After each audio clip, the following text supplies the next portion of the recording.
હું છું superintending engineer Baroda city circle MGVCL.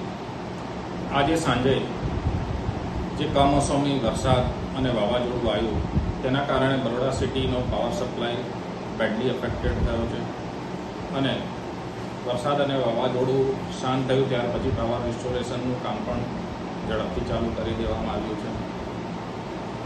છેલ્લે વાત કરીએ તો લગભગ બરોડા સિટીના જે 345થી વધુ 11 kV ફીડરો છે તેમાંથી આશરે 127 ફીડરોનો પાવર બંધ હતો અને પાવર રેસ્ટોરેશન માટે બરોડા સિટીમાં લગભગ 46થી વધુ ટીમો એન્જિનિયર તેમજ લાઇન સ્ટાફ સાથેની કાર્યરત છે અને અમારી કોશિશ છે કે રાતે ને રાતે તમામ વિસ્તારનો પાવર સપ્લાય ચાલુ અમે કરી દઈએ.